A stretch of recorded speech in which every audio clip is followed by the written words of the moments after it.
wrote an op-ed last year saying the Israeli military should be given a Nobel Peace Prize.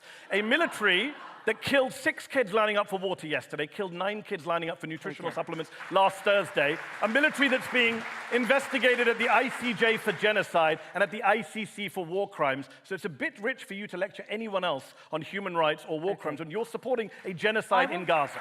Everyone needs to see this. Mehdi Hasan completely takes apart Michael Gove in what is genuinely one of the most confrontational political exchanges I have watched in a long time. Gove enters the discussion looking relaxed and self-assured, clearly expecting to dominate the conversation. But as it progresses, that confidence steadily evaporates. By the final moments, he is visibly struggling to hold his position, while Mehdi systematically dismantles every claim using clear reasoning and precise challenges. This is not the kind of exchange where both sides just talk over one another. Each assertion is interrogated, every attempt to dodge is confronted, and the longer the debate continues, the more exposed Gove becomes. I strongly recommend watching the entire clip before I share my full perspective at the end, because the intensity and clarity only increase as it goes on. Before we dive in, let me know in the comments where you are tuning in from. I always appreciate seeing how widespread this audience has become. And if you enjoy seeing public figures genuinely held to account in real time, make sure to like the video, subscribe to the channel, and turn on notifications so you do not miss discussions like this going forward. You wrote an op-ed last year saying the Israeli military should be given a Nobel Peace Prize. A military that killed 6 kids lining up for water yesterday, killed 9 kids lining up for nutritional supplements last Thursday, a military that's being investigated at the ICJ for genocide and at the ICC for war crimes. So it's a bit rich for you to lecture anyone else on human rights or war crimes when you're supporting a genocide in Gaza. I want to take some more questions. I merely wish to say that, for the avoidance of doubt, and I don't think there is any, Israel is not carrying out a genocide. Most genocide scholars disagree with you. Most genocide scholars disagree with you, Michael. The people who study genocide disagree with you. That is a very big statement, and I want to discuss it. Let me state it again, for the avoidance of any doubt. Okay, we've heard you say it. It's a really big point. Do you condemn the killing of 6 kids yesterday lining up for water by the Israeli military? I condemn the loss of all innocent lives. All lives matter. He can't do it. He can't condemn the Israeli military. I want to take a couple more questions, Michael. I think just that wait. it is the right of the Israeli Defense Force to defend to kill 6 kids. The only democracy. To kill 6 kids lining up for water. Can we take a couple of questions? I would say, have you been asleep since October 2023 as we've watched on social media the extermination of a people, the ethnic cleansing of a people, the killing of a people? If you have to only listen to Israeli politicians say the most outrageous things about burning down Gaza, about Amalek, about all of the people being responsible. Bezalel Smotrich, the finance minister of Israel, said recently, we are conquering, cleansing, and remaining in Gaza. It will be totally destroyed. We are disassembling Gaza. We'll leave it in ruins without any global precedent. That's the kind of stuff that Michael's come to defend tonight. And look, some of the leading Israeli Holocaust scholars, Michael, Omar Bartov of Brown, Amos Goldberg at the Hebrew University, Raz Siegel, Dr. Shmuel Liederman here in the UK, Israeli Holocaust scholars have come out and said, we didn't think this at the beginning, but we do now think it meets the definition of genocide, what is going on there. And even if you don't want to call it a genocide, Ehud Olmert, on the front page of today's Guardian, former right-wing Prime Minister of Israel, says the plan to concentrate everyone in one place is a concentration camp, his words, not mine, and it would be ethnic cleansing, his words, not mine. So I think at this point, I think it's insane to still be saying Israel has a right to defend itself when they are killing and ethnic cleansing. I mean, the problem, just one last point. The problem for people like Michael, and I debate a lot of people in the West defending Israel, the problem for people like Michael is they make this very, I want to say, good faith defense of Israel, its right to defend itself, but then you just have to listen to what Israeli politicians are saying, and they are throwing Michael under the bus. Like, no, we do want to kill everyone. We do want to get rid of everyone. We do want to conquer Gaza. This isn't about self-defense. Just listen to what Israeli politicians and ministers themselves are saying. Listen to Israel Katz, listen to Bezalel Smotrich, listen to Ben Gvir, listen to Netanyahu. It's on the record. Yeah, listen to Donald Trump and his ethnic cleansing. Michael, do any of Do you support Donald Trump's ethnic cleansing plan, Michael? Okay, let's Michael answer. The first thing that I would say. Let Michael speak. Let's hear what he has to say. No, it is emphatically not a genocide. I have to go in just a second, but I've stayed longer. But please answer. I would have stayed longer than than I was due to, just because I wanted to say a few words about that. Israel is involved in a conflict, in a war that it did not seek.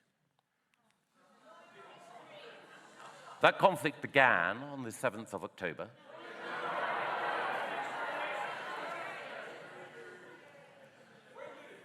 when Hamas unleashed an attack on young people who were celebrating at a music festival.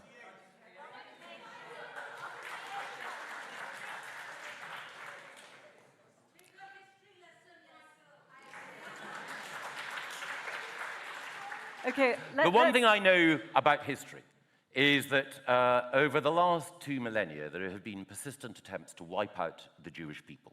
Those persistent attempts have been relativized. Those persistent attempts have been overlooked. Those persistent attempts have been justified at different times. And now what we have is a country, the only democracy in the Middle East, one in which human rights, the rule of law, Michael, you're a smart and the guy. rights, You're and the a smart rights. guy. Mehdi, I chose not to interrupt while you were outlining your case, and a belief that every life is precious is defended. What about the kids killed yesterday? And what about all the kids and being it is killed, a country. Come on, engage with the It is a facts. country which all of its neighbors at different times have tried to crush and destroy.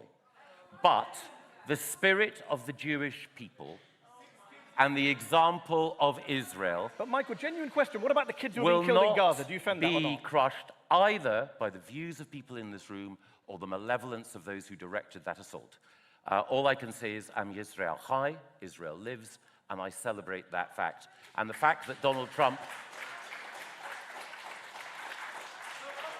for all of his faults, is on Israel's side, is, in my view, despite the many black marks against him, a point in his favor. Now, there is a black mark against me, which is that I must leave, and I must hand over to a more eloquent spectator contributor than I, Freddie Gray. Freddie doesn't share all of my views, so however angry you are with the views that I've expressed, please don't take them out on Freddie. He's a much more moderate and thoughtful person than I am. But the one thing that I'm very glad that Parallax have allowed me to do today is not just to reflect on the complexity, the moral complexity of foreign affairs, but also to say that the one moral position that I'm proud to take in foreign affairs is my support for the state of Israel. Thank you. Michael Gove, thank you very much. I could sit and bat away everything Michael just said about the history of Israel and only democracy in the Middle East nonsense, but it's all really irrelevant. You'll notice, everyone here notices, everyone watching at home, that he would not engage with the specific war crimes that Israel is committing. When UNICEF and Médecins Sans Frontières and UN and everyone's coming out saying, this is bad, they are killing kids, they are attacking aid workers, to not be able to engage with those specifics. I don't care if you're pro-Israel, pro-Palestine, white, black, blue, I don't care what your politics are. Surely we can all agree that killing kids lining up for water or nutritional supplements is wrong, should be stopped, is a war crime, and is evidence that Trump is not making a safer world for Palestinians. Okay. That is my argument tonight. What stands out most in this exchange is how Michael Gove repeatedly avoids moral responsibility while sounding confident and composed. His argument is not built on evidence, it is built on denial. When confronted with specific documented incidents, children killed while lining up for water, civilians struck while seeking food, he refuses to address those facts directly. Instead, he falls back on generalities about tragedy and loss, as if abstraction can neutralize accountability. It cannot. When someone is asked a direct question about a specific act, 6 children killed by a military strike, and their response is to say they condemn all loss of life, that is not compassion. That is evasion. It blurs the moral line intentionally. It allows the speaker to appear humane while declining to name the perpetrator or the crime. This is not balance. It is avoidance. What makes this especially troubling is that Gove was given repeated opportunities to engage honestly. He was presented with the views of genocide scholars, including Israeli Holocaust scholars, international legal investigations, and on-the-ground reporting from humanitarian organizations. He did not dispute their findings with counter-evidence. He simply rejected them outright. Moral authority, in his framing, is something you declare, not something you justify. Invoking centuries of Jewish persecution to defend present-day military actions is another rhetorical maneuver that collapses under scrutiny. Historical trauma explains fear. It does not excuse the killing of civilians. A state does not inherit moral immunity because of its past suffering. To suggest otherwise is to weaponize history against present victims. That move erases Palestinian civilians entirely and reframes their deaths as unfortunate but necessary background noise. The repeated appeal to Israel as the only democracy in the Middle East is similarly hollow. Democracy is not a shield against war crimes. A democratic system does not absolve a government or its military of responsibility when children are killed, hospitals are destroyed, or aid workers are targeted. If anything, democratic states should be held to higher standards, not exempted from scrutiny. Gove's praise for Donald Trump only deepens the contradiction. Trump's policies, cutting humanitarian funding, endorsing settlement expansion, offering unconditional political cover, did not reduce violence or protect civilians. Claiming those policies made the world safer ignores the lived reality of Palestinians facing displacement, hunger, and death. Safety for one side, purchased through the destruction of another, is not security. It is domination. What ultimately exposes the weakness of Gove's position is his refusal to confront the human cost head-on. He speaks fluently about moral complexity, while sidestepping the simplest moral test. Can you condemn the killing of children by a military force, clearly and without qualification? He never does, not once. And that silence speaks louder than any speech about history, democracy, or survival. Some issues do not require philosophical gymnastics.